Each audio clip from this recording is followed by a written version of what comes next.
deal? It's your boy Loc, shit, Trill Spill, podcast. You know what I'm saying? Got my boy Smooth Vega, Nacho, shit, Fort Worth boys, funky time in the building, you know, it's Metroplex shit, DFW. Shit, welcome to the show, bro. Appreciate you coming through. Oh, man, I appreciate you, bro. Yes, sir. Yeah, let's get it, man. You know what I'm saying? I came in this motherfucker comfortable because this weather's hot than a motherfucker right now. You know what I'm saying? It's heat, and it's barely started. You know, so that's just what it is, man. Trill Spill, we in the building, man. What's going on, though, man? How y'all feeling? Oh man, we feeling good. We feeling good. The sun went down, so we just chilling right now. Just, ain't nobody tripping because the money already made. We see our Pimp C, boys in the shade. You know? Hey, I felt that, man. I came from work. My boy came bringing the gun show. I came from work with the Trill Spill. That's what it is. You know, glad to be back. Shout out to my boy Vega. Finally got a Fort Worth artist in the show. But, you know, it's a DFW, it's a Texas thing, nationwide. For sure. Northside Texas, all over Texas. Y'all know what's up. Had to get the homeboy who making big moves in the game. Salute to my boy Vega. Yeah. Trying, bro. Gotta get Trying. Get rich or die trying. Isn't that what 50 said? Now, we see you doing your thing, bro. I'm sure everybody sees it, man. And if they don't see it, then they need to open their eyes. For real, Well, you know, I'll say this. Like, I feel that this last 12 months, it's been a little bit more like, I think people are starting to notice it more. You know, obviously I've known Nacho for, I don't know, probably, I think he reached out to me the first time me and him ever got in contact. I think you were actually in the military whenever you reached out. So that's probably like, I think I was in Korea or some shit. Yeah, it was. I thought it was like a fake account. It was like 2005 maybe. So, I mean, you're talking now. That's 17 years. You know, and a lot of people, you know, they don't last that long. So I feel that the shift kind of happened over the last year, and it's weird because you kind of get into the space where once you get older, like people start viewing you as like a OG, right? Like because you become a veteran at that point. You know, you got some skin in the game, and people see all the sweat equity you put in. So it's like now people are really finally acknowledging. I mean, it's crazy because I think a lot of that shit just comes with time. You know, like I always tell people, time will tell the story. So, you know, now you got these lists coming out where they're calling people gatekeepers. Last year they put me on the list. This year they put me on the list. And now I'm getting that acknowledgement. It's like, dude, I'm not doing anything different now than I was doing for the past 10 to 15 years. You know what I'm saying? Like, I've literally have been consistently doing it. But I think the fact that I'm Mexican, the fact that I'm from Fort Worth, the fact that I might not look like the ideal candidate of what people want that representation to be, I feel that's been a little bit of the reason why it didn't happen sooner. But hey, man, shit, hard work pays off, so you just gotta keep grinding it out, you know? Facts. There's a few things you said there, man. My man said sweat equity. I mean, that's pretty goddamn specific. But aside from that, bro, it's just the work. So, you know, veteran, OG, that shit comes with the game. You know, I think more than anything is the work that you put in is now paying dividends. The work speaks for itself. And we're talking about that shit off camera. But let's get to the Trill Spill, my boy Cheddar. Yeah, bro. Like you said, I want to touch on something you said. We had a lot of good points, but they stood out to me. How you said like the fact that you're Mexican, like you feel like that kind of like gets us overlooked more. Yeah, because of the fact of how we look. Yeah, I mean, I feel like, you know, we got to keep it real with ourselves. You know, like in terms of hip hop, like no matter what the origins are, you know, like we're a guest of hip hop, so people treat us as such. And I've said this for the past 10 years. I'm like, the way people view us in hip hop is the way we view people that call, like the way Mexicans view people calling, you know, talk about authentic Mexican food. We know that shit ain't real, right? Yeah. So I kind of feel that people view us that way. But in my, you know, like for me, I would say that, like, there's been a lot of people in the scene over the last 10 plus years where some of the people that are viewed in a certain light, they've all reached out to me at some point or another to be part of to help their artist out or to book their artist or, you know, be part of my shows or get my advice. And some of those people would get the looks that I wasn't getting. And I always knew that a lot of it had to do with the fact that I was Mexican, right? Like, or it's just not a cool thing. Like it's not attractive to people. Like, oh, okay, you know, this is someone that doesn't, they don't understand us is what it is. And I get it, you know, until you just put it in their face to where, you know what, you got to become undeniable. And to this is the other part of it, to be honest with you. Like, I wasn't always comfortable being that guy or being viewed as that guy. Like, whenever I was doing the shit that I was doing, like chipping away and trying to make a name for myself and trying to position myself to be, whatever, successful, for lack of better words. Whenever I was chipping away, it wasn't being done with the intent to be like, one day I'm going to be viewed as the gatekeeper, the godfather. It was never done with that intent. In fact, Vega, yeah, like I didn't even realize. I was just doing it. Like, I didn't realize that it was going to lead to that. Like, it wasn't being done with the intent to pave the way, or it wasn't being intent to be a pioneer, or it wasn't being done with the intent to be the change that I wanted to see. It was just me doing what I love to do. And but of course, as time progressed and I started seeing other people get acknowledged and I started seeing other people get credit, I'm like, man, them dudes aren't fucking with me. Like, in any stretch of the imagination, I'm confident and I'm still competitive deep down inside. I know that I'm better in all these areas because I do all these things. And, I recently had an interview. The interview that I had, I was talking about it. I was like, hey, the thing about it with me is, like, bro, I'll be real, like, and I'm sure Nacho can attest to some of this. Like, there's nobody that does all the things that I do. Like, I do so many different things. It's like, by the time you really digest what I do, it's like, damn, this motherfucker has multiple hustles. But it's not even that. Like, I was forced to learn that shit because I didn't want to keep on paying everybody to do it because I couldn't afford it. You know what I mean? Like, and then also, like, I didn't want to get hustled. People get hustled in the game all the time. So it's like, I was forced to take initiative, bro. You know what I'm saying? So I think for me, like, your own hands, like, nobody was trying to book Mexicans, especially not, they still don't want to book Mexicans, right? But, like, especially not in 2001, 2002, 2003, 4, 5, upwards. They weren't trying to pay Mexicans on the radio. That just wasn't normal and still isn't normal. Let's keep it real. Like, times haven't really changed that much. So it's changing up slowly and gradually. I want to talk about a couple of things. Like the second part where you said I could attest, I'm going to attest, but that's going to be part of what we talk about from the rapping, promoting, managing. But you said something at the beginning about we are guests of hip hop. We are, but we belong. Let's be clear. You obviously belong. My boy Cheddar belongs. It's Trill Spill. We here is different. But salute to that. I just wanted to be clear on that because I didn't want people that are viewing it to be like, oh, well, it's pro. Obviously, we're Mexican, we're going to rep ours, but we rep the real, we rep the Trill, and, we belong in this motherfucking hip-hop. The original origins was in New York, right in the Bronx, right. with the Ricans and, with the black folks, like, they came together. I'm talking about the MCing, DJing, the B-boying, all that shit. Yeah. But my boy Vega, he earned his stripes. Yeah. I just wanted to test that. Yeah, for sure, man. And I agree with what you said, bro. Like, it's kind of harder for someone that lives like us, for like a Mexicano or. Like, would you agree with that? I mean, you've been in the game now. Both of y'all got the platform. Obviously you got your followers on YouTube too. Do you feel like that's the case? I mean, I agree with him. But I kind of feel like maybe the door ain't been fully knocked down, but it's kind of been, it's opening a little bit more. Yeah, there's a lot of people in position. Make no mistake. There's people in position in the music industry that, as time progresses and as you learn different areas of the business, you notice that there's people in position. Whether it be managers or whatnot. But like in terms of like music venues, there's no general managers that are Mexican. There's no.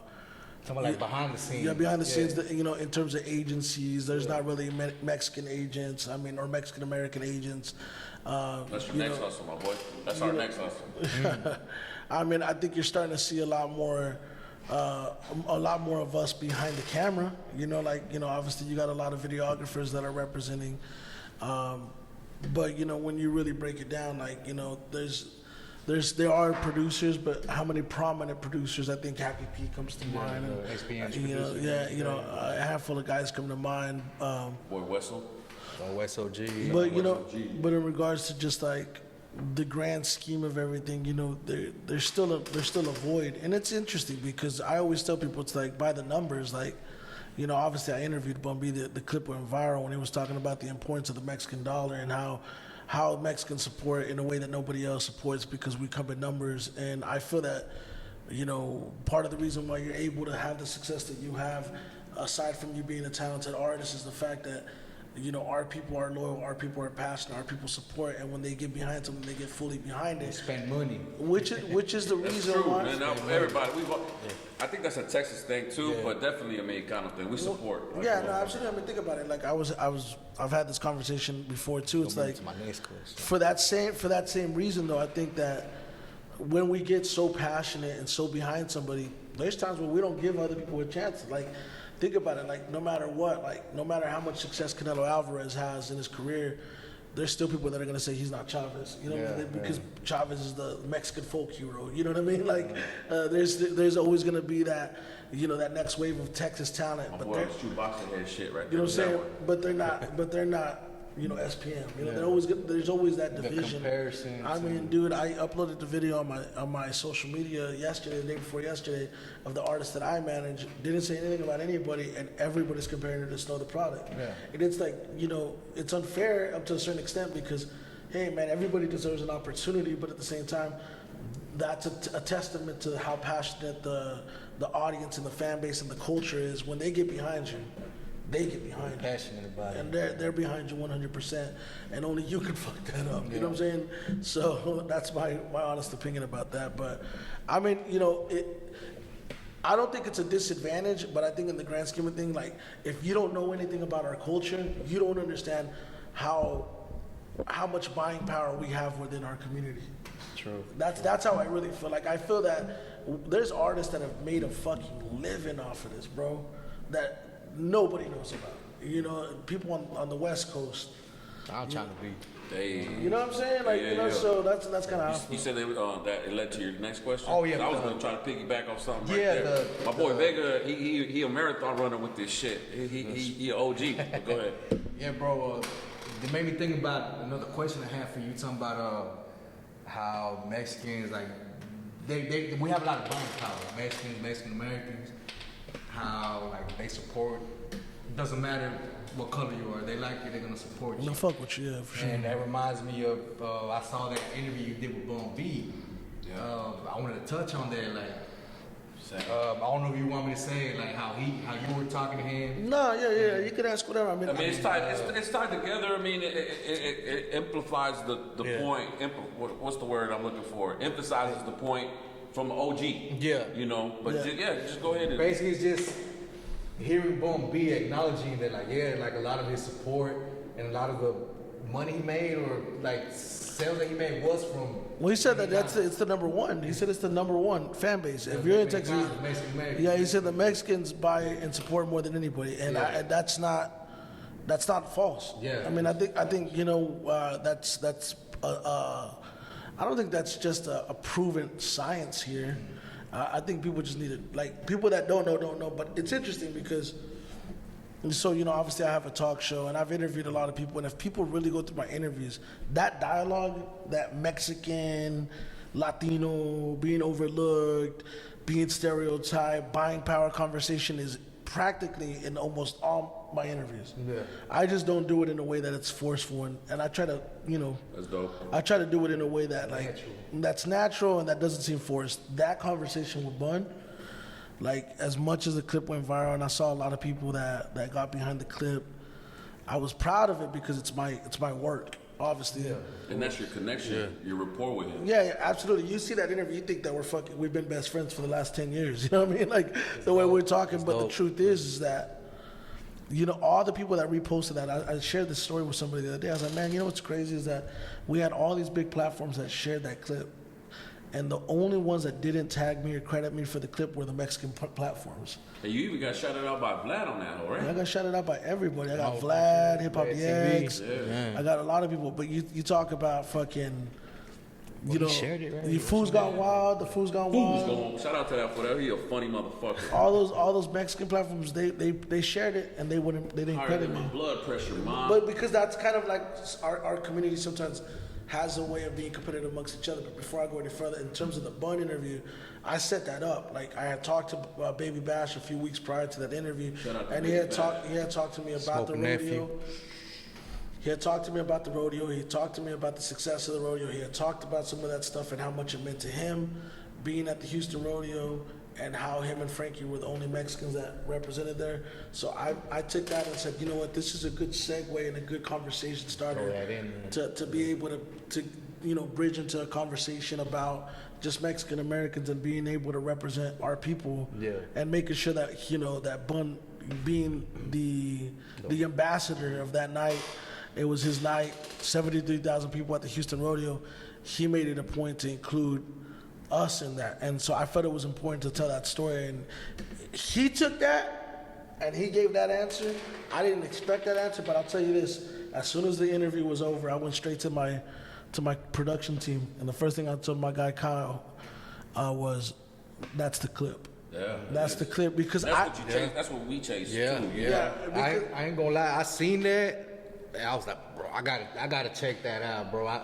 Man, that was an interesting ass clip, bro. I saw the whole thing. Whole interview. I saw, I appreciate that. I appreciate that. And That's dope. and there's certain interviews that I've done that I felt that I've done that, but that one was important because now all of a sudden, Bun's word is gospel when it comes to the South. Yeah, nobody better dispute part of UGK. Trill OG. When you have someone like him stamping something that we've known for years, and I tell him in the interview, I told him in the interview, I know that, but now you're hearing it from him. Now you're hearing it from him, from the Trill OG, from the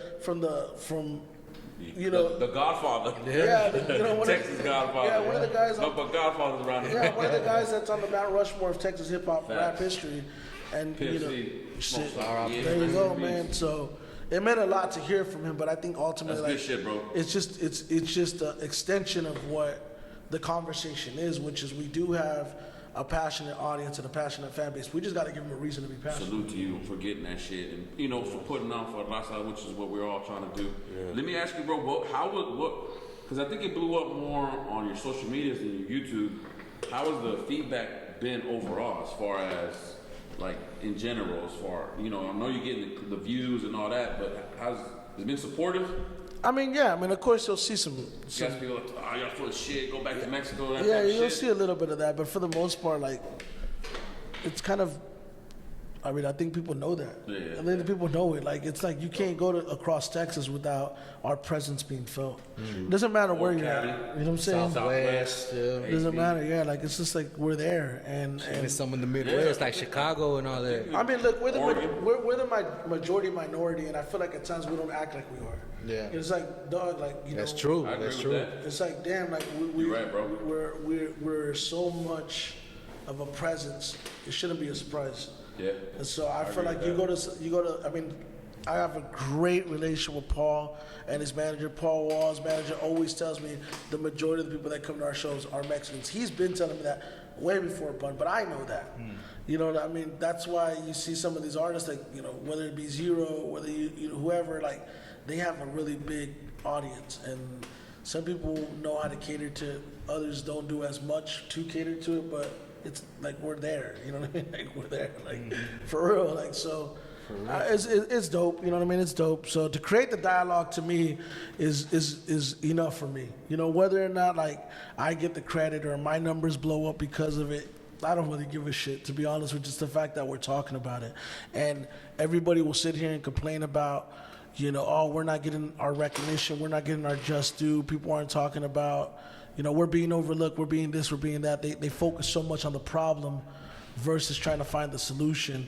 And I'm just trying to be solutionary, man. I'm just trying to find solution and conversation. And if I could put it in the forefront, whether or not, people give me my credit now, maybe it's not for me to get the credit now. Maybe it's as time passes, they'll be like, damn, this dude's been talking about it consistently, and he's been creating the dialogue, and he's been trying to highlight our people. Like, dog, you go to my fucking YouTube channel, I got an interview with, I got like a whole Selena series on my YouTube channel. You know what I'm saying? Like nobody, like Vlad TV's not trying to tell Selena's story. And not like he's telling Tupac's story. But even if he tried to tell Selena's story, he ain't gonna tell it better than I can because he doesn't know that world. I know that fucking world. Like, I grew up in a CDs. Yeah, CDs. I grew up knowing Tejano music before I knew hip hop music. So you can't tell me a story about Selena or Emilio Navarra or whoever, La Mafia, whatever the case may be. Guess what though? I can. So when you go to my fucking platform, if I'm interviewing Shelly Ladas 1 minute, and then I turn around and interview fucking Shakur Stevenson, it's because I can do that. Not everybody can do that. But I think it's important to have that sense of like want to like create those stories for our people as well, because some of those people that we talk about, those legends, and some of those artists that we've admired, they haven't always gotten the proper recognition and justice. So it's our responsibility as the new generation or the current generation to make sure that the next generation is aware, and we can continue to educate and highlight those great things that those guys done. You know, because then you become forgotten. Like, nobody wants to become forgotten. You know what I'm saying? Like, shit, I put Paulie Ayala in a fucking video, dog. You know what I'm saying? Like, did you? Yeah, I put him in a fucking. It was I did the Murder with Mike Past 2020, and I put him in the beginning of the video. Like, I highlighted, all of Fort Worth, and I highlighted Paulie Ayala because you know what? I don't want Paulie. What about Stevie Cruz, bro? I didn't. No, actually, I think what I did. What about Lone Star Cobra? That's some Fort Worth shit. No, I did put. I did put. I think I did time. put Stevie Cruz in there, but I put some of the new guys in there. But I thought it was really important to highlight Paulie's accomplishments and shit like that because Yellow was a boxer, huh? Yeah, boxer. Because he on his true boxer. No, the reason why it was important for me to highlight someone like Paulie is because, like, as time has progressed, it's just like, bro, these guys, like, he's a fucking legend. He a champ, he a world champ, but a lot of that is self-inflicted, bro. But that's a whole nother conversation. It don't matter, bro. You know what? He was one of the first in our city to hold a belt. You know what I'm saying? And so we gotta salute that. And to me, that, you know what I'm saying? That. But how you interact with people too goes a long way, bro. Yeah, absolutely. You can't be standoffish, and still want to be praised. And like I said, that's another conversation. I feel what you're saying, but I mean, like, some but you're right. You gotta give props, but yeah, you might be a little kid asking for an autograph, and he'd be like, oh, I'm not saying that he would, but he'd be like, oh, I'm busy. People right remember now. that shit. Yeah. Remember I told you I had an interaction with Cesar Chavez in Vegas when I was a kid. Oh shit. Anyway, yeah, but I think he might have been gone off that. He's done that repeatedly. Who, Chavez? Yeah. I've heard stories about I remember shit. I was a kid. My dad was like, oh, ahí está Chavez. Fucking leyenda right there. Mexican legend. My boy Vega brought him up earlier with the Canelo. Well, no, I'm just saying it's no one's gonna tell our stories for us. Facts. So you know what I mean, like it's important to tell our stories. That's all I'm saying. So if I could tell Johnny Topkin, bro, me need a Loc, goddamn it. Yeah. Anytime I could tell a story. Yeah. Well, him and Paulie, they fucking had 1999 Fight of the Year. Yeah. So they homie just giving the man his flowers and shit. But no. It's all love. I think that's fucking dope though, bro. That what I'm saying, you got to interview not just Bum, but a whole bunch of people. Yeah. We'll cut that out. And now for real, I think it's dope that you interviewed Bum, bro, and that even he acknowledged that. Yeah. That's dope. That was a good look all around though. I mean, look, dog, I knew it was a home run as soon as you posted the clip. Yeah, I mean, I did too. I mean, I knew it before we even posted. I knew it when he said it. But I of course, from an interviewer and a journalist standpoint, like, I was a little bit like, damn, dog, I set that shit up, right? Yeah. Like, I alley-ooped that motherfucker. He just fucking slam dunked it. You know what I'm saying? Like, put the hook line Yeah. But you know what? That's when you realize you gotta learn to be a little selfless and allow it to be about the bigger message, which in this case was about what he was actually saying. Yeah. So that's dope, bro. Who else have you interviewed? Like, you know what I'm saying? So you got the talk show too, right? Yeah, the talk show. So it's Nothing Beats Experience. I mean, I have a whole Selena series on my YouTube channel. I got fucking Chris Perez. That's actually my most viewed interview. I interviewed Selena's widower. I guess that's what her husband, her brother A.B. Quintanilla. I've interviewed Pete Studio. Shelly Ladas, her best friend. I was also able to, and another legend in her own right. But I've also interviewed the who's who of hip hop artists. From Paul Wall, Bun B. Royce the Fine Eye, King Crooked, Shakur Stevenson, Jay Prince. I interviewed Jay Prince. Shout out Jay Prince. Yeah. How was that one with Jay Prince? I think that was really cool for me. That was validating. That was validating because, for one, to be able to have a 30-minute conversation with him, and it was during the pandemic, so it was all FaceTime or whatever. But to be able to have a conversation, to be able to have a conversation with Jay Prince in any setting, whether it's COVID, pandemic or not, it's meaningful because it's like, And then also the interaction. It wasn't like, you know, it wasn't dry. You know, he was laughing, he was smiling. We got an opportunity to talk. Cool dude. Yeah, we talked about business. We talked about entrepreneurship, and you know, we also talked about boxing, which is something that we share a common passion for. You know, He has a boxing gym in Houston, don't he? correct. Yeah. And you know, he's been responsible for managing a lot of fighters, which we talked about. Is he more of a manager or advisor? He's a manager, but I think the thing about him is that when we talked about, you know, managing talent, specifically identifying like what are the qualities that we look for whenever we're trying to find the next artist, the next boxer, the next athlete, the next whatever. That conversation, I take it to heart, because it was like, yo, that's coming from someone that has had a lot of success, and to me, is a legend. You know what I'm saying? He's the godfather. He's the godfather of Texas. Yeah. So it was cool, man. It was cool to have that conversation. But you know, like I said, I think where I'm at now that I'm older is not like just getting in these spaces, talking to these guys. Like, it's one thing to work extremely hard to get to that point and being an independent Mexican platform, but it's another thing to feel like, yo, you know what? We're in the room. I'm in the room, but I belong in the room. And now I'm holding conversations with these guys, and not only am I holding conversations with these guys, I'm dictating conversations with these guys, and they're agreeing to my point. And it's cool, you know what I'm saying? Like, it's cool to feel like, it's cool for me to have Jay Prince agree with me. You know what I'm saying? Like, that's cool to me, you know what I mean? Like, because, you know, who would have thought, you know, whenever I started off as a young kid in Diamond Hill, Northside Fort Worth, that would be the case. You know what I'm saying? Like, you know, that shit you dream of, bro. You know, I remember, like, I interviewed both Busy Bone. I interviewed Busy Bone and Crazy Bone, but specifically Busy Bone. I remember, I've been already interviewed him multiple times, but like I remember the first time that I met him, and then the first time I interviewed him, all I could think about is like, this is the motherfucker that I learned his music in and out. The very first time I went to the studio, I studied Thug's Cry by Busy Bone, and I rapped it all the way to the studio. This is 1998, you know, like, and so like they have no idea how much they influenced me. But to be able to have those conversations with my heroes and people that I grew up listening, even if I don't feel that way now, that shit, man, brother, that shit's priceless. Yeah. I mean, shit, not you know what it is too. Like whenever we went to that shit with Alfonso Gomez back in 2010, that shit was like larger than life to us, because we were like, oh, what the fuck? This is like.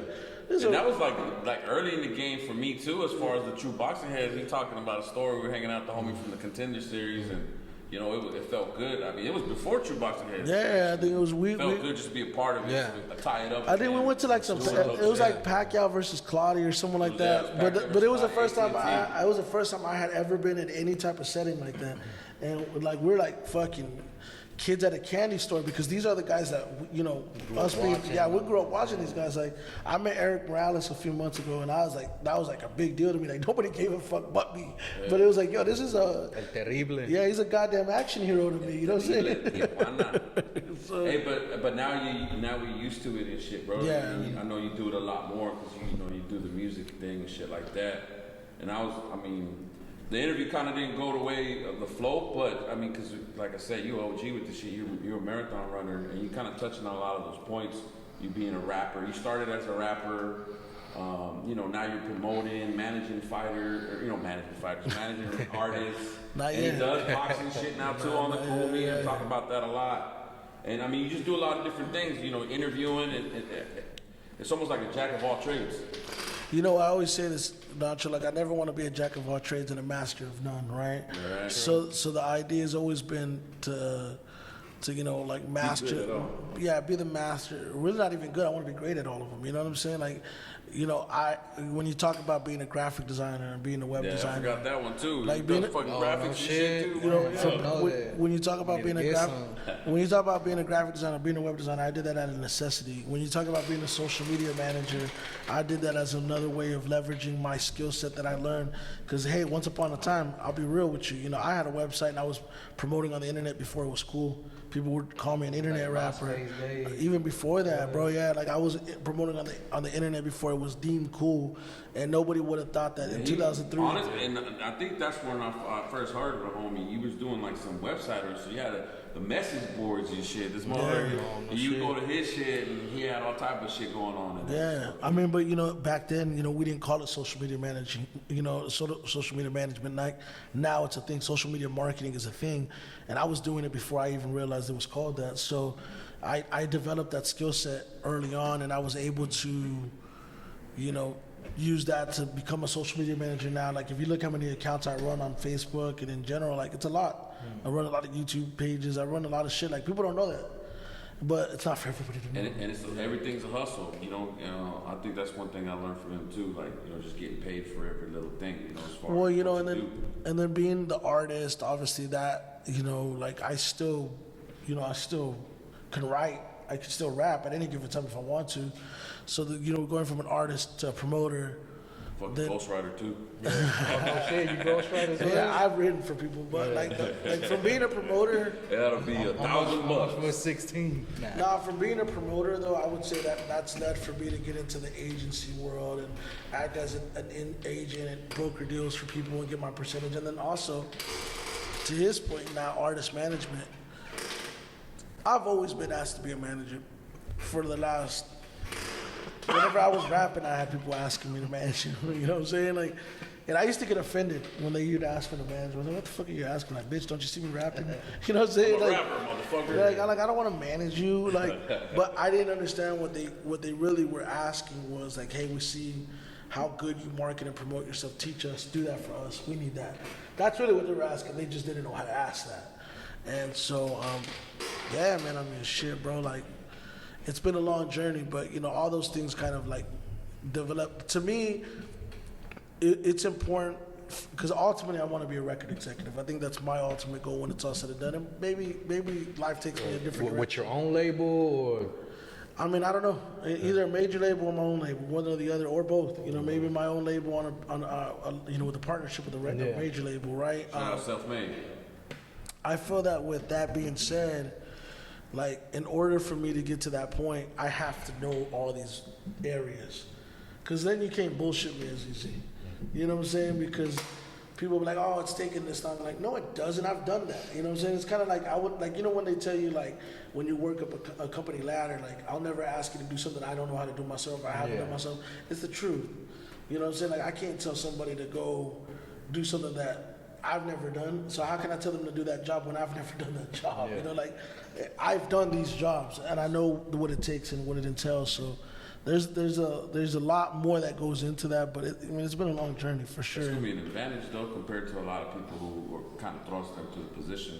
I mean, rap is the American dream if we're talking only hip hop, right? And music as a whole is the American dream, but specifically hip hop, I always go hip hop's the one genre in specific where you can go from D-boy to manager overnight. You can go from D-boy to CEO overnight. No experience whatsoever. You just have the money to do it, and you catch fire, and then now all of a sudden, there you go, you're off to the races. But in most cases, a lot of those people don't last, or they end up getting caught up in street shit because they weren't dedicated to the craft. They didn't really learn how to manage this situation and manage these things, and that's why you see people kind of come in, come out, come in, come out. It's like a revolving door. To me, I've never been that guy. I've always dedicated myself strictly to this. The way that people obsess with, being a professional athlete, I've obsessed with being in the music industry. And that's why you see me kind of maneuvering in a way that most people don't. And it's not because I'm better. It's more so because, like, I literally study Master P. I've studied the greats, the guys that have had entrepreneurship, the guys that, even the guys that I'm not as much of a fan of, like, I still study them, bro. Like, I study Camilla. I study these guys that are just, like, real successful A&Rs and people. I'll sit there and watch a video on YouTube, like, the shit that people would call boring. I'll be like, hey, let me watch that 2-hour videos of A&Rs talking about how they develop music. Yeah, bro, like, because to me, it's like, in order to be a great teacher, you got to be a great student, but you got to talk less and listen more. You know what I mean? True. Like, I've always listened, and I've seen some of my peers and some of my counterparts, and they're not as social. They're not as like proactive with the networking, and I'll have people tell me like, man, you're just a lot more social, and it's like, well, it's not that I'm more social, it's just that my goals are different than your goals are different than his goals. We all have different goals, right? What I want and how I want to go about it is this way. That's my way of going about it. Like, that doesn't mean I'm more social than you. That just means that's what I feel I have to do to get to that point. Your path is going to be completely different. So if you want to be a little bit more reserved, more introverted, more quiet, more private, more like less accessible, that's you.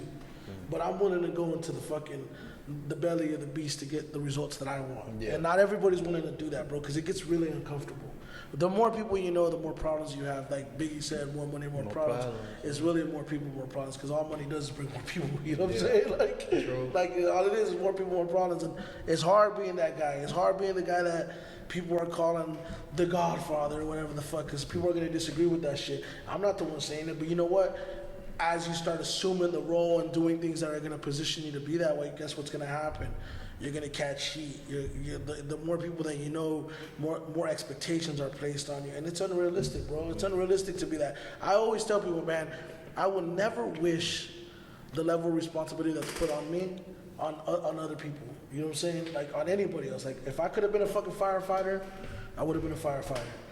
But that's not the life I chose. This is the life I chose. You feel what I'm saying, bro? So, a lot of blood, sweat, and tears. Yeah, man. And it just comes with a certain level, like, want a certain level of responsibility, a certain level of like, hey, you know what? If I'm gonna do this, I'm gonna go all in.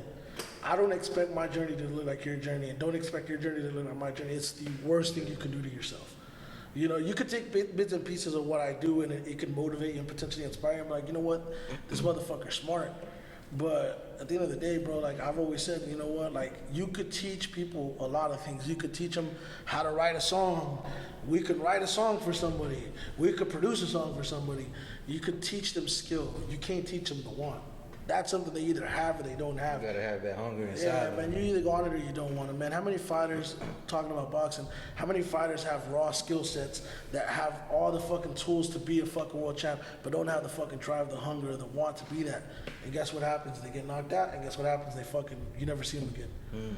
You know? Your boy Vargas this past weekend. Vargas got knocked out again. Remember, he got knocked out by Sabella. Yeah. He done boxing. I always think about that guy, what is his name? Pachito Mojado. But man, that's like one of the greatest stories ever told, right? Or they had high expectations on him, you know, and you saw what happened. You know what I mean? There's a lot of guys like that. Shit, I thought Victor Ortiz was that. When I saw Victor Ortiz, I was like, yo, Victor Ortiz is a monster. He could hit.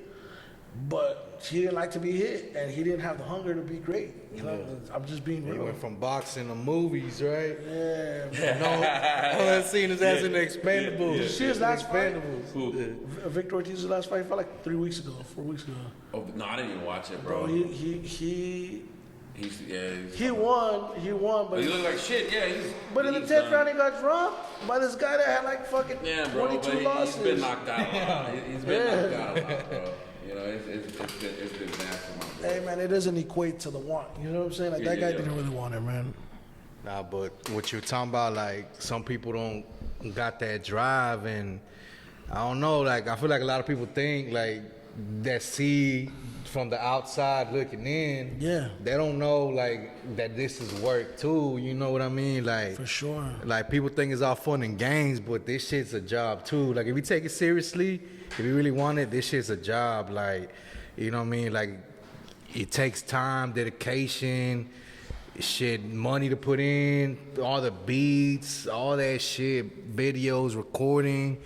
Like, this shit ain't all fun and games, bro. And I'm sure you know that too, with all the work you put in and your field that you know. I mean, I'd say even within the context of that, like, it's not just the money, it's the time, because exactly to be truly successful, like, I mean, you know, I talked about it in the Bun interview. You know, you talk about personal work-life balance. Like, you lose, you know, family time. You know, at least as you're progressing, it gets turbulent. You know what I'm saying? You start your personal relationships take a toll as a result of you chasing your dream. Yeah. And starts intersecting with your personal life. Yeah, and as it starts, like, you know, intertwining, like, people don't understand, like, how much that can really take a toll on somebody's mental. Like, hey, man, you know what? Like, now you can't be there for, like, if you get a big gig on an anniversary or on a birthday, can you turn it down? It's an opportunity, right? But true. you start, doing things like that, and you start sacrificing personal days, and those are days you'll never get back. No matter what, I think the one thing about human beings, we're so arrogant, and we always think we have time. Oh man, I'll do it tomorrow, I'll do it next week, I'll do it next month. Like as if we're guaranteed that we're gonna have tomorrow, right? Like we could leave here today and we're not promised the next, the next day. So it's like, I try to live in the moment, make the best out of now, but it comes at a cost, because you start looking at it like, damn, bro, like, you know what I mean? Like I've lost a lot of personal relationships as a result of my pursuit for music and my pursuit of the music industry and my pursuit for wanting to be great. It came at a cost of losing a lot of people that, like were personal friends of mine or whatever the case may be. You know what I'm saying? Because you don't. You surpassed a lot of them, I'm sure, Well, yeah, I mean, but it gets uncomfortable whenever you start talking about people that aren't even in music. Just the fact that you have to be selfish to pursue any career if you're trying to be great, because it is about you. And don't get me wrong, like it's as much as your family, your loved ones should always be factored into your decision making. At the end of the day, it's your dream. It's not anybody else's dream, and you can't expect everybody else to be as excited about your dream as you. And it's a tough pill to swallow sometimes, because sometimes you need to pick me up. Like, God damn, man, I'm not feeling it today. I don't feel like, am I crazy? Like, why am I not seeing more progress, or why am I not further? Or you start getting caught up in social media and start seeing what other people are doing. I'm not talking about myself. I'm talking about how people feel, though, right? Like, man, why am I seeing that before? You know what I'm saying? Like, you start seeing other people like kind of like moving the needle. Like, damn, dog. Like, what am I doing wrong? Why am I not connecting? Like. And then but you look at their personal life might be in shambles, like you don't really know what other people have to sacrifice to get to that point. So you just gotta live in the fact that like your reality and your truth and what makes you genuinely happy is that, Hey, I want you to touch on this from the artist perspective, because you had George Lopez on a while back, and you got Vega on now. Both of them, they got the same kind of mind. Both of them mentioned, studying artists and Master P, guys that laid the groundwork, and right now you agreed with what he said. How would you, you being an artist, how would you answer that? Like when you see some people, they blow up more or they fall, and here you are trying to do your thing. How would you? I mean, like I told you, like I felt like that before. I've experienced it. Like you've been in the game for this much time, and then somebody new just kind of like pops in, and they're getting all the views and the attention, and like Vega said, you're kind of like, damn, what the fuck? How come I'm not getting that? Yeah. Like it kind of like, what would you say? Like it kind of te saca de onda for a little bit. Yeah. But like he said, you can't focus on that because you don't know what they got going on behind the scenes, like what it's costing them. Exactly, like what it's costing them, you know what I mean, what they got going on, what type of deal, etc. And I'll say this, man, like I can guarantee you and anybody watching, I can say it wholeheartedly, like people aren't willing to make the same sacrifices that I've made, for sure. Like even from like you talk about like from my marriage standpoint, I mean, I'm not gonna put my business out there too much, but like it's taken a big hit because of my pursuit of this. You understand what I'm saying? Like, and because it's taken sacrifices and all that. Yeah, I mean, but it's not a comfortable conversation to have. It's not it's not a cool thing to say, hey, you know what? I've had marital problems as a result of my dream. But I have. And not everybody can handle that. And not everybody can understand that. And not everybody's willing to do that for what they believe in. Yeah. Hey, but the dope thing, that I can attest to for both of y'all is both of y'all doing it your way. And at the end of the day, you can hold your head high. And, you didn't cut corners. You didn't fucking have to stab anybody in the back to do things and get to where you want. Obviously, you always want to do more and do better, but still doing it your way, doing it legitly, It's funny you say that too, man, because, I feel that way for sure. There was somebody recently on my Instagram, and it was weird because it was a guy that I've known for, I don't know, probably met him like in 2005-ish. It was a rapper. Well, not a rapper. He's not a rapper anymore, but he he had kind of like thrown some like shade at me. Like I thought it was weird because like I didn't understand it because I try to really make sense of shit now. Like I process information now before like I make a judgment call.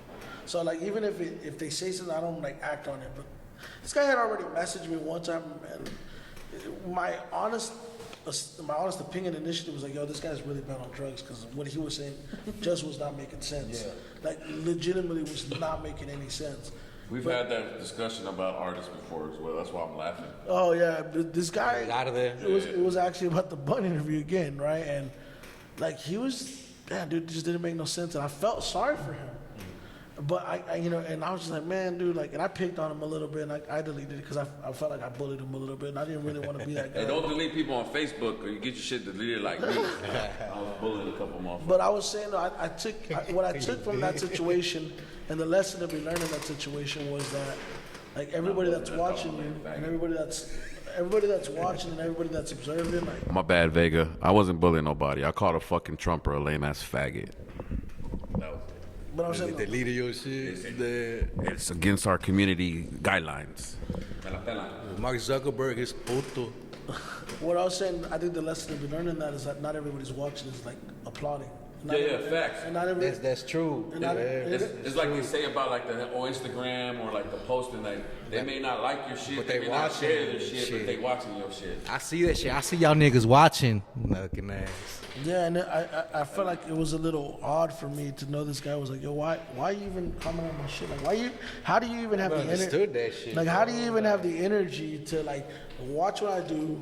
Exactly. Form an opinion on what I do, and felt the need to tell me what your opinion was on it. Why?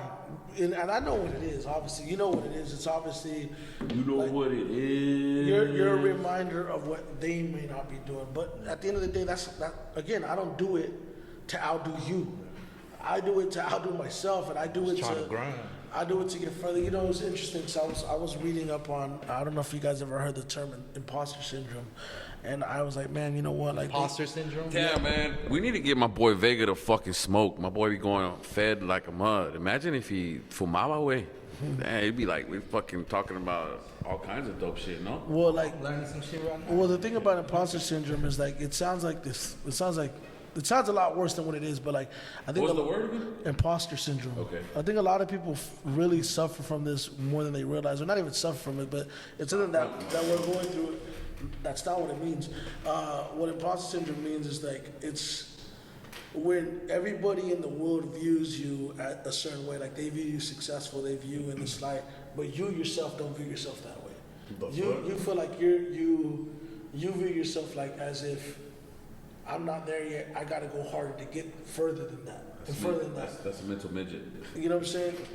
No, I don't think. I don't think that's like. I don't feel that. I don't know. But the truth is, like, I don't think it's funny because when you really look at it and you really assess what that means, it's like as creatives, people that chase the dream. And everybody's definition is defined differently from a success standpoint. Not everybody's defined by money. Not everybody's defined by record sales or streams or whatever. Some people are chasing this thing, and it's like even after you get it, it's not enough because then you want more. But at that point, you have worse problems. It's like they call that shit first world problems. The world. You're not perfect. You could always want more. You want to do more. But at the end of the day, is life really that bad? But I get what you're trying to say, though. And that's the point I'm saying is that a lot of people feel that way, and it's no fault of their own. It's the fact that they get in their mind and they obsess. That's the first time I heard that, by the way. Imposter syndrome. I recently heard it, and I started reading it. I'm going to fucking Google that shit later. Dude, I'm telling you, man, it's crazy. That But shit's either true, way, though. you doing your thing. Does it fuck like be like you? You talk about you. You got the grills. You got your music. Niggas still find something to say like, I bet that grill's fake, and then you know what I mean, like. If it was, then you ain't wearing it. Niggas still cleaner than yours, nigga. Nah, I'm bullshitting, but I could never understand that shit, bro. Like Vega said, like, you know what I'm saying, them niggas are watching, bro. Like, if you don't like somebody, why you watching this shit? But I'm guessing, like you said, that's that imposter syndrome, you know what I mean? That's all type of shit. Like, what a bitch-ass nigga syndrome. Yeah, that's what that is. That's what that really is. It's just jealousy, man. Like, I'm a self-promoter, right? And the self-promoting. By the way, his label was self-made, right? Back in the day, I don't know if it still is self-made. Yeah. Still repping, right? Yeah, kind of, sort of. I'm kind of more in the Premier Live. Bring that shit. Oh, Premier Live. Okay, I got you. But you know, I look at That's the promotion called Premier Live, bro. I'm a self-promoter. Yeah. And by definition, what a self-promoter is someone that's putting it in your face at all times. You know what I'm saying? Like, people don't always like somebody promoting as frequent and as often, you know, because you're a reminder of what people aren't fucking doing. When you're constantly promoting, you're constantly being loud and in people's faces, and even if you don't intentionally, you know, like even if you're not intentionally trying to be loud, the fact that you're promoting something, like there's people that are watching that wish they were doing what you were doing. True. That are waking up doing something that they dread, or they regret not making a move or doing something that they couldn't move on whenever they were younger. So then they look at you and they're like, man, fuck this guy. He's cocky or he's bigger than. Bro, how could you really say that if me and you have never had a real conversation?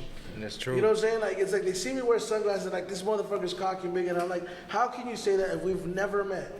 I had a classmate, an old classmate, start messaging me on social media like 3-4 weeks ago, and he's like fucking complaining to me about his life, and I had to talk to this guy literally since fucking 2003, complaining to me about his life, about how he wanted to be a rapper, and you know, he feels failed, and I remind him of the fact that he didn't pursue it. I'm like, bro, I never knew you wanted to be a rapper, right?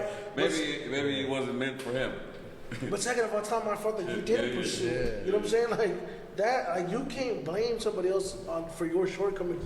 But sometimes people get reminded of that when they see what you do. Hey, but props to you though, bro. I mean, he stuck with it, and here we are talking about, you know, branching out, and doing other shit, not just being an artist now. You know, octopus.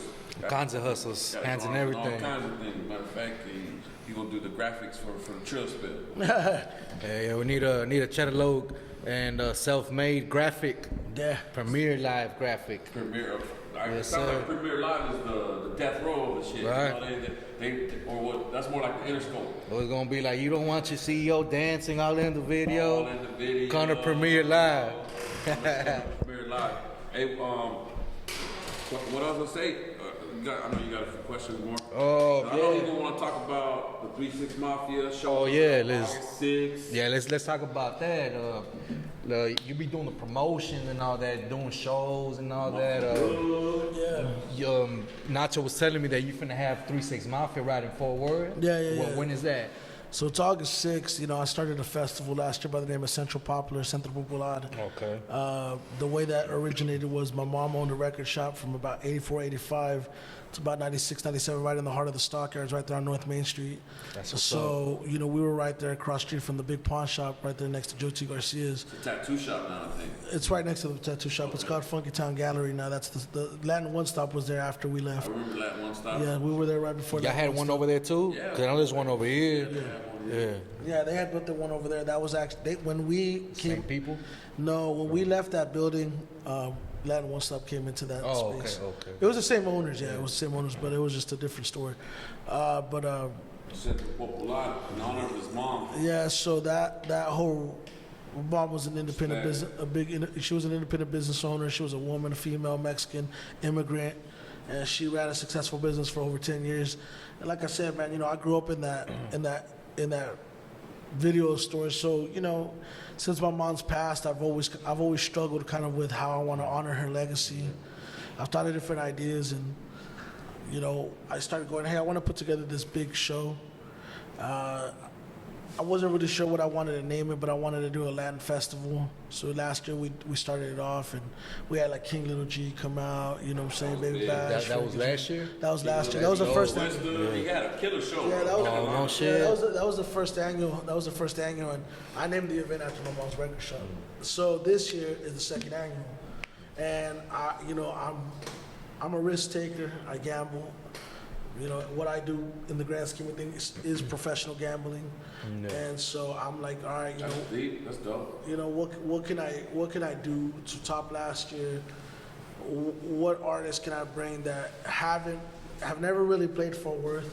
Never. That's true. And that I feel that people would be like, all right, you know, he's coming to win. I was originally gonna book Snoop Dogg, and I had met with Dickies Arena And so we had talked about doing Snoop Dogg and Dickies Arena on August 6th, with ironically The same day. It didn't go to Virgil, but this is Centro Popular. Yeah, it's funny because I was gonna move on that date at that same venue, and it just didn't work out. I was like, you know what, I don't want to act, because I was trying to book Snoop because I knew he was gonna headline the Super Bowl.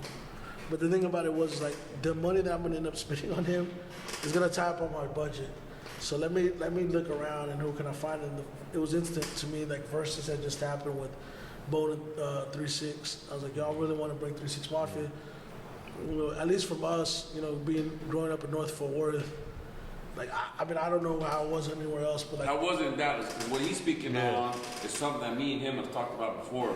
Fort Worth as a whole, North Side, we love 3-6. Like, we fucking rock with the heavy. Did y'all fuck with him like that? 3-6 was pretty big out here too. 3-6 and Bone Thugs was big out here. So it was like 3-6, like the It was like a culture thing. Yeah, like the playlist, like the 4 artists that I feel like you was in everybody's playlist was Tupac, Bone Thugs, 3-6, and probably Zero. Yeah, I would say Zero's the other one. I would have said Pimp C and UGK, but Zero, like, well, it's like kind of a newer generation Zero. Like it was Zero, like that over here too. Yeah, but like Zero, like if you go with those 4 guys, that's Spooky.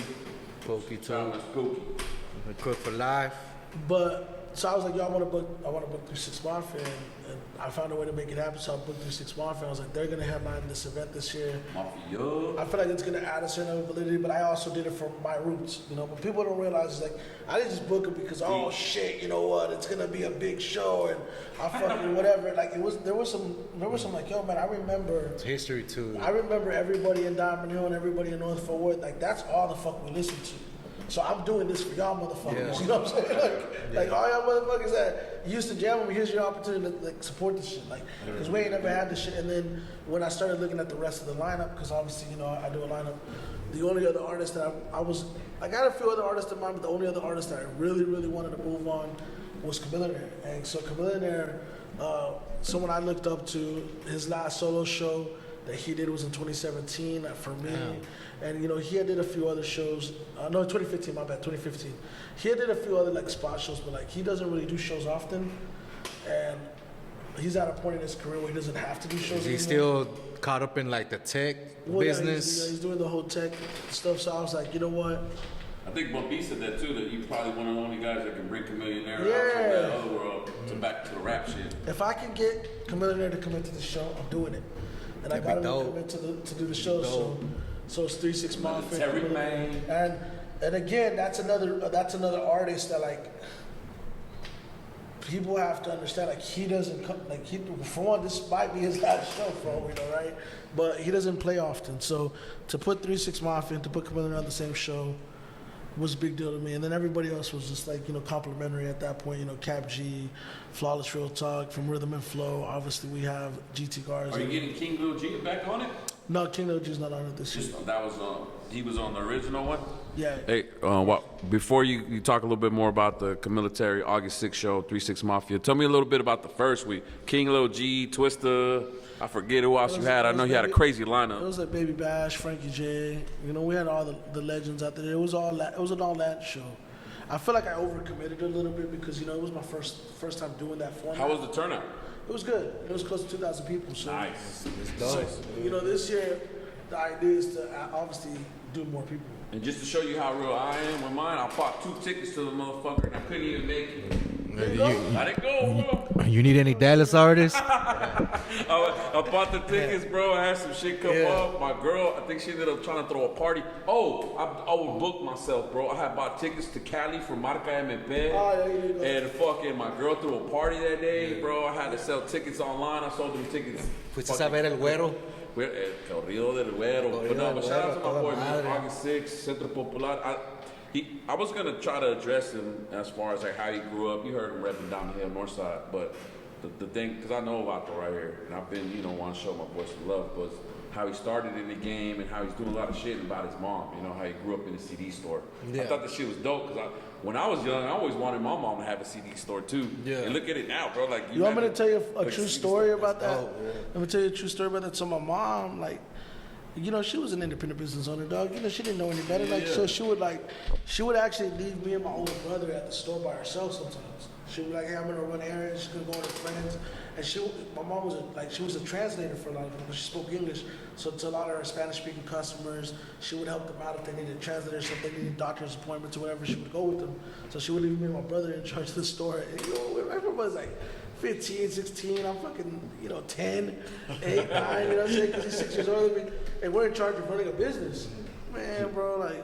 My boy was 9 years old behind the counter. No, I was. Bro. We were really back there. Like we were selling shit. Like with the silver teeth. Like dude. Jaden. Nah, but let me tell you that I remember this vividly. It was 1995, maybe 96, but it was 95 for sure. I'm positive it was 95.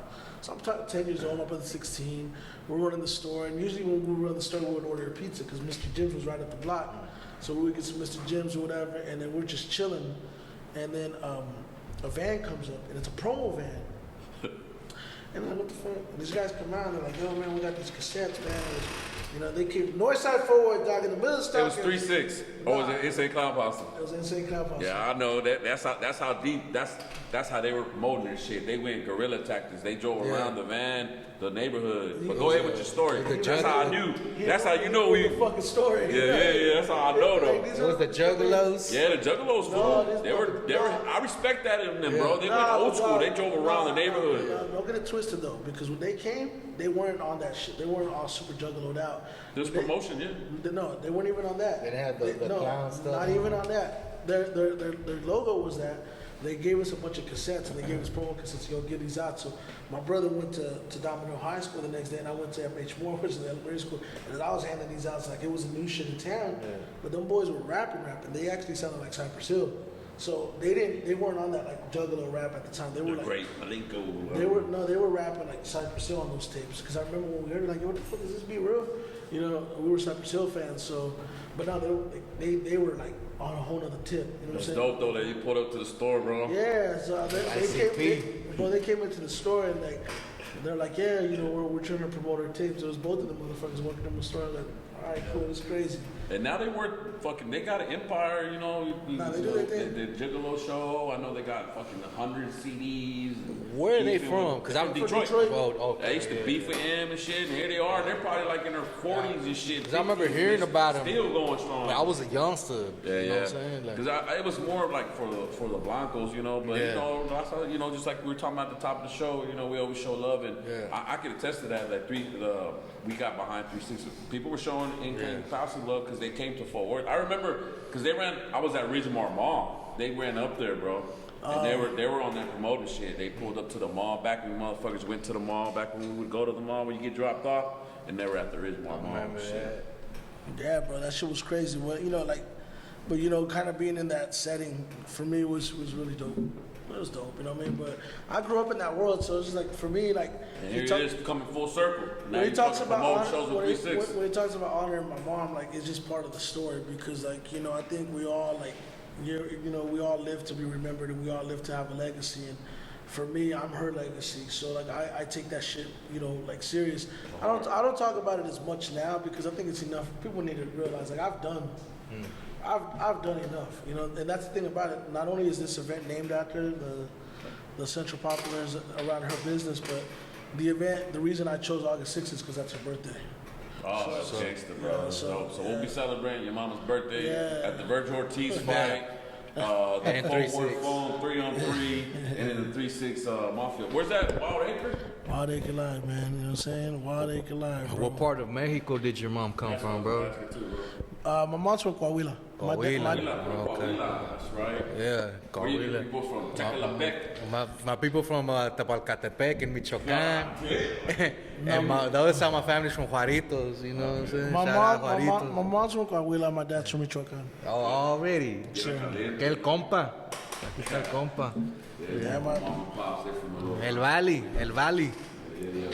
Hey, ticket sales going good. I know you posted a couple, first 100, buy one, get one free. Yeah, those went out the first day. First day.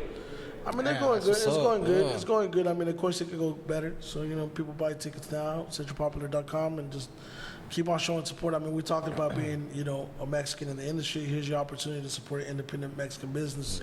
Yeah, if you're in Fort Worth, August 6th, y'all make sure, DFW, Fort Worth, you know what I'm saying? All my Dallas people. Hey, I'm going to have to pull up one time for real, man. I'm going to have to show Funky Town some love. And not only that, man, again, whenever I started doing events and becoming the promoter and doing this festival shit, it was never with the intent to be a trendsetter or an innovator, because there's nothing that you could do that hasn't already been done. You know what I'm saying? But I'm realizing how much my influence does mean to a lot of people, because I see my shit in other people's shit. You know what I mean? There's things that I'm doing, that I've done, that I see other people straight up copy and paste. And it's I don't even get mad. I'm like, shit, that's kind of flattering on the court, because you see what I'm doing and you feel the need to emulate. How does that saying go? Imitation is the best form of flattery. Flattery. It could be a little annoying sometimes, but it's good. Yeah. My mom passed when I was 24. I'm 37 now. You know what I'm saying? So it's not like it's been a while. Yeah. But I bet that shit's gonna be forever. Oh yeah. I would have to live to be 48 before I live half my life without her. You know what I'm saying? But it's not even. I'm not giving that the option. You know what I'm saying? Because people grieve differently. People mourn differently. You know what I'm saying? So I didn't process a lot of that stuff. I'm gonna be punching in the airway. I couldn't imagine, man. But real shit though. You doing your thing? Yeah. Hey, real quick, man. While I got it on my mind, because we're talking about my man promoting, managing, producing, rapping. Let's talk about your fucking video. I think we took a break because you wanted to let the video marinate. Tell us about the video with the homie Mr. Pookie and Tum Tum. I know you had beat. Was it the homie Jizzle? Yeah, Jizzle. Yeah, he made a little cameo on there. Tell us about the video, bro. I know that fucking song bangs. I have it on my playlist. Already. Pull it up right now, goddamn it. Tell us about that shit, bro. Hey, I appreciate that, bro. Shit, the video's doing pretty good. Last month we dropped it's called Down the Ride Remix. Bastrix Productions, Bastrix on the beat. It's me and Tum Tum and Mr. Pookie. And the video shot by my boy K-Pack Films, one of the coldest directors in the city. And yeah, man, it's going pretty good. Shit, it's getting some love, It's out on YouTube. Y'all want to check it out on my channel. Just put in Chatterlogue, Down the Ride Remix. Y'all make sure to go subscribe to that. But it's going pretty good. And shout out to the homeboy Ice Jizzle. Shout out to the Water, New Orleans in the building. The Water, huh? And you had the big booty stitches, like the homie C-Max said. You had the big booty stitches in the video, bro. Yeah, we had a couple models in there, so we just had to give the fans some eye candy. You got a model over there. Yeah. That's the wifey over there. Model in the building. You gonna get me in trouble after the show, cuz? Shit, no, she'll be all right. It's business. When it's gonna come back all bruised up. Vegas said earlier, hey man, I have to go through trials and tribulations in marriage. Goddamn it. That's what it is. I see yes. Nah, but the video's out. Y'all make sure to check it out. Shit, we had to take a little break just to let it marinate, And let the song bang and shit. Fucking just to tie it back up, man. Shout out to the homie Accomplice who we talked about earlier. Yeah, shout out High Rollers. First show. And shit, ever since then, my man took off. Yes, sir. Fucking Nassau, boy. Yeah. My boy doing this motherfucking thing. For real. And it sounds like he in the building because I smell it good. If you smell that fuego, the homie in the building. And like I said earlier too, bro, we gotta get my boy Vega one day, man. Because my boy, I don't want to take him to Colorado or the desert and shit and just pick his brain and smoke some blunts and shit. We'll take him up to Oklahoma. Yeah. Fuck. Oh yeah, you can do that shit in Oklahoma now. That's right. Shout out to Oklahoma. Shout out to OKC. Saludos. That's badass. Yeah. I taught the homeboys in North class. So what, man? And here we are in Texas. You still can't smoke. You can open carry. You can drive your motorcycle without a fucking helmet, but you can't have a fucking joint on you. Some bullshit. We gotta fix that shit, man. Some bullshit. Yeah, shit. Vegas shit. I appreciate you coming through, man. Appreciate you guys, man. You got. Oh my bad. You got the mic over there. You got anything else you wanna let the people know before we sign off? Just follow me on Instagram, on Twitter, Facebook. Everything's all Smooth Vega, one word.